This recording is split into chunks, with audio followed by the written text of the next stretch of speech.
بسم الله الرحمن الرحيم. الرحمن علم القرآن، خلق الإنسان علمه البيان.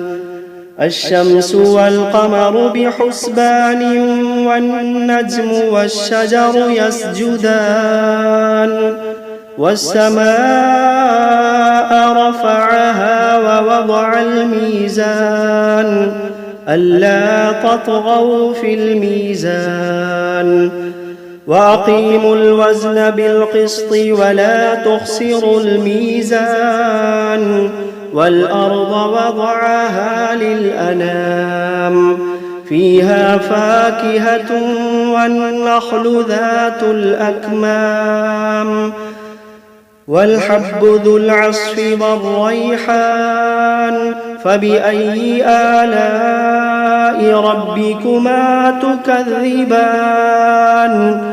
خلق الإنسان من صلصال كالفخار، وخلق الجان من مارج من نار. فبأي آلاء ربكما تكذبان. رب المشرقين ورب المغربين، فبأي آلاء ربكما تكذبان. مرج البحرين يلتقيان، بينهما برزخ لا يبغيان.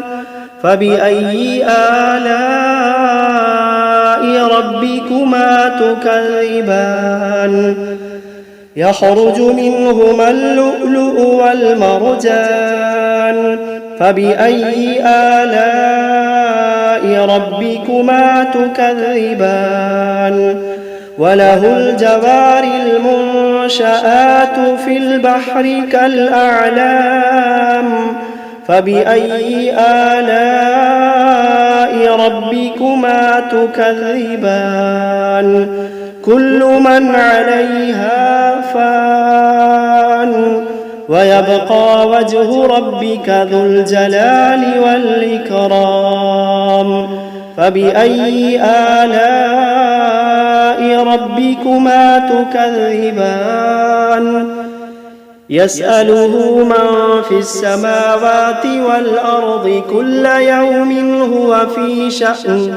فبأي آلاء ربكما تكذبان. سنفرغ لكم أيها الثقلان، فبأي آلاء ربكما تكذبان. يا معشر الجن والإنس إن استطعتم أن تنفذوا من أقطار السماوات والأرض فانفذوا، لا تنفذون إلا بسلطان. فبأي آلاء ربكما تكذبان. يرسل عليكما شواظ من نار ونحاس فلا تنتصران. فبأي آلاء ربكما تكذبان. فإذا انشقت السماء فكانت وردة كالدهان. فبأي آلاء ربكما تكذبان. فيومئذ لا يسأل عن ذنبه إنس ولا جان. فبأي آلاء ربكما تكذبان. يعرف المجرمون بسيماهم، فيؤخذ بالنواصي والأقدام. فبأي آلاء ربكما تكذبان. هذه جهنم التي يكذب بها المجرمون يطوفون بينها وبين حميم آن فبأي آلاء ربكما تكذبان ولمن خاف مقام ربه جنتان فبأي آلاء ربكما تكذبان ذواتا أفنان فبأي آلاء ربكما تكذبان فيهما عينان تجريان فبأي آلاء ربكما تكذبان فيهما من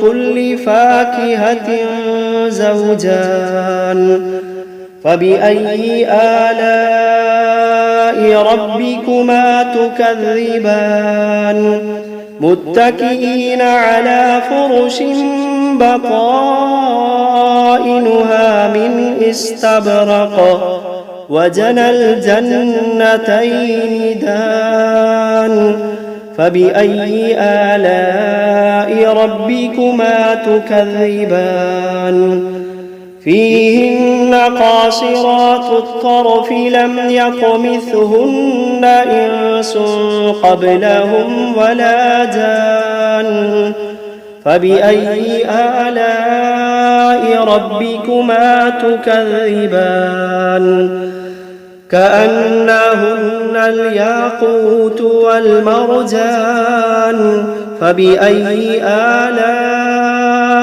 ربكما تكذبان هل جزاء الإحسان إلا الإحسان فبأي آلاء ربكما تكذبان ومن دونهما جنتان فبأي آلاء ربكما تكذبان مدهامتان فبأي آلاء ربكما تكذبان فيهما عينان نضاختان فبأي آلاء ربكما تكذبان فيهما فاكهة ونخل ورمان فبأي آلاء ربكما تكذبان فيهن خيرات حسان فبأي آلاء ربكما تكذبان حور مقصورات في الخيام فبأي آلاء ربكما تكذبان لم يطمثهن إنس قبلهم ولا جان فبأي آلاء ربكما تكذبان متكئين على رفرف خضر وعبقري حسان فبأي آلاء ربكما تكذبان تبارك اسم ربك ذي الجلال والإكرام بسم الله الرحمن الرحيم تبارك الذي بيده الملك وهو على كل شيء قدير الذي خلق الموت والحياة ليبلوكم أيكم أحسن عملا وهو العزيز الغفور الذي خلق 7 سماوات طباقا ما ترى في خلق الرحمن من تفاوت فارجع البصر هل ترى من فطور ثم ارجع البصر كرتين ينقلب إليك البصر خاسئا وهو حسير ولقد زينا السماء الدنيا بمصابيح وجعلناها رجوما للشياطين وأعتدنا لهم عذاب السعير وللذين كفروا بربهم عذاب جهنم وبئس المصير إذا ألقوا فيها سمعوا لها شهيقا وهي تفور تكاد تميز من الغيظ كلما ألقي فيها فوج سألهم خزنتها ألم يأتكم نذير قالوا بلى قد جاءنا نذير فكذبنا وقلنا ما نزل الله من شيء إن أنتم إلا في ضلال كبير وقالوا لو كنا نسمع أو نعقل ما كنا في أصحاب السعير فاعترفوا بذنبهم فسحقا لأصحاب السعير إن الذين يخشون ربهم بالغيب لهم مغفرة وأجر كبير وأسروا قولكم أو اجهروا به إنه عليم بذات الصدور ألا يعلم من خلق وهو اللطيف الخبير ألا يعلم من خلق وهو اللطيف الخبير هو الذي جعل لكم الأرض ذلولا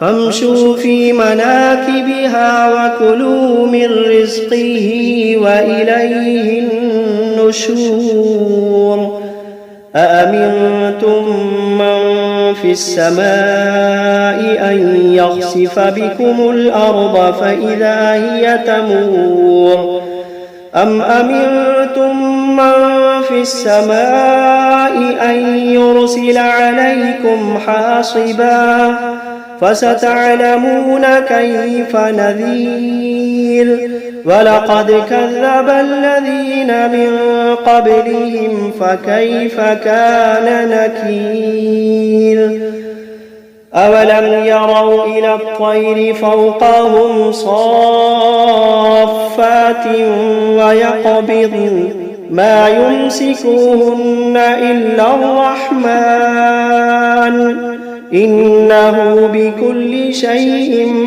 بصير أمن هذا الذي هو جند لكم ينصركم من دون الرحمن إن الكافرون إلا في غرور أمن هذا الذي يرزقكم إن أمسك رزقه بل لجوا في عتو ونفور أفمن يمشي مكبا على وجهه أهدى أمن يمشي سويا على صراط مستقيم قل هو الذي أنشأكم وجعل لكم السمع والأبصار والأفئدة قليلا ما تشكرون قل هو الذي ذرأكم في الأرض وإليه تحشرون ويقولون متى هذا الوعد إن كنتم كنتم صادقين قل إنما العلم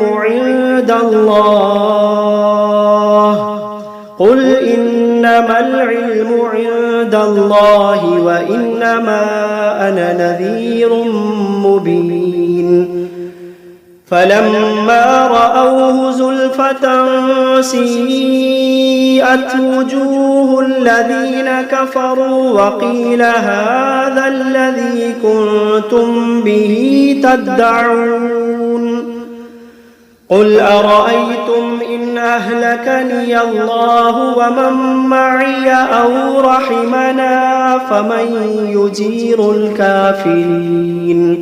فمن يجير الكافرين من عذاب أليم قل هو الرحمن آمنا به وعليه توكلنا فستعلمون من هو في ضلال مبين قل أرأيتم إن أصبح ماؤكم غورا فمن يأتيكم بماء معين بسم الله الرحمن الرحيم قل أوحي إلي أنه استمع نفر من الجن فقالوا إنا سمعنا قرآنا عجبا يهدي إلى الرشد فآمنا به ولن نشرك بربنا أحدا وأنه تعالى جد ربنا ما اتخذ صاحبة ولا ولدا وأنه كان يقول سفيهنا على الله شططا وأنا ظننا أن لن تقول الإنس والجن على الله كذبا وأنه كان رجال من الإنس يعوذون برجال من الجن فزادوهم رهقا وأنهم ظنوا كما ظننتم أن لن يبعث الله أحدا وأنا لمسنا السماء فوجدناها ملئت حرسا شديدا وشهبا وأنا كنا نقعد منها مقاعد للسمع فمن يستمع الآن يجد له شهابا رصدا وأنا لا ندري أشر أريد بمن في الأرض أم أراد بهم ربهم رشدا وأنا منا الصالحون ومنا دون ذلك كنا طرائق قددا وأنا ظننا أن لن نعجز الله في الأرض ولن نعجزه هربا وأنا لما سمعنا الهدى آمنا به فمن يؤمن بربه فلا يخاف بخسا ولا رهقا وأنا منا المسلمون ومنا القاسطون فمن أسلم فأولئك تحروا رشدا وأما القاسطون فكانوا لجهنم حطبا وأن لو استقاموا على الطريقة لأسقيناهم ماء غدقا لنفتنهم فيه ومن يعرض عن ذكر ربه يسلكه عذابا صعدا وأن المساجد لله فلا تدعوا مع الله أحدا وأنه لما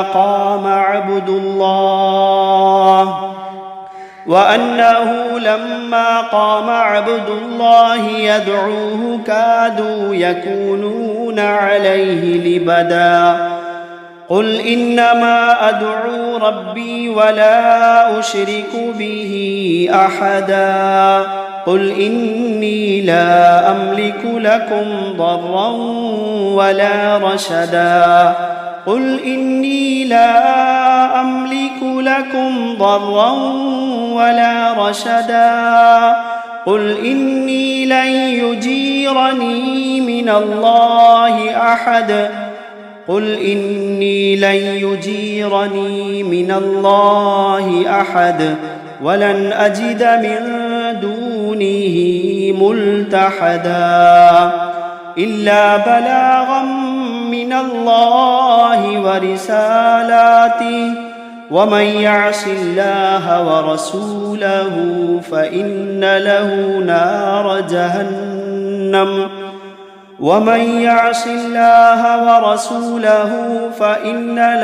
نار جهنم خالدين فيها أبدا حتى إذا رأوا ما يوعدون فسيعلمون من أضعف ناصرا وأقل عددا. قل إن أدري أقريب ما توعدون أم يجعل له ربي أمدا. عالم الغيب فلا يظهر على غيبه أحدا إلا من ارتضى من رسول فإنه يسلك من بين يديه ومن خلفه رصدا ليعلم أن قد أبلغوا رسالات ربهم وأحاط بما لديهم وأحصى كل شيء عددا.